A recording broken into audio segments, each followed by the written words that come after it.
जी राम मित्रों, ये काल पुरुष की कुंडली है। इसमें पूरे 12 भाव बताए गए हैं। प्रथम भाव लग्न का होता है, जिसका तन तन का विचार किया जाता है, शरीर का विचार किया जाता है और आत्मा का विचार किया जाता है। दूसरा संपत्ति का भाव है, वाणी का भाव है। दूसरा भाव वाणी का है, कुल का है और कुटुंब का है। इसमें कुटुंब का विचार किया जाता है, संपत्ति का विचार किया जाता है, धन संपत्ति आदि का विचार किया जाता है। तृतीय भाव, तीसरा भाव, भाव सगे भाई बहन, पराक्रम का भाव कहलाता है। इसमें पराक्रम का भी विचार किया जाता है। चतुर्थ भाव माता का, पराक्रम का, माता का विचार किया जाता है। मन का, सुख का, लग्जरी का, इन सब चीज़ों का विचार किया जाता है। मकान, प्रॉपर्टी, जमीन जायदाद, घर, इन सब चीज़ों को, सुख सुविधा का विचार किया जाता है। और पंचम भाव से संतान का, शिक्षा का और ज्ञान का विचार किया जाता है। छठवें भाव से शत्रु का, मामा का और कंपटीशन, नौकरी का एवं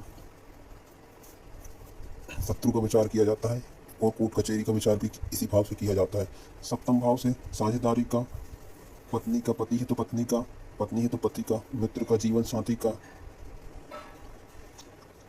और बिजनेस का विचार किया जाता है।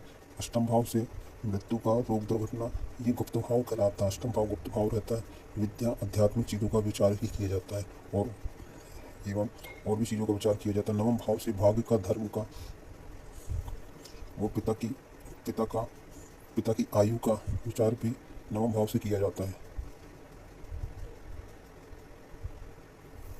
दसम भाव से पिता का दंड, स्वामी, राज, यश, न्याय, व्यापार, कर्म और रोज डेली इनकम का विचार भी दसम भाव से किया जाता है। 11वें भाव से आय का, लाभ का और मित्र का और आपकी संगत का विचार भी 11वें भाव से किया जाता है। 12वें भाव से व्यय का, ऋण का और मोक्ष का विचार भी 12वें भाव से किया जाता है। और आपका धन संपत्ति किस जगह खर्च होगी उसका भी विचार 12वें भाव से किया जाता है।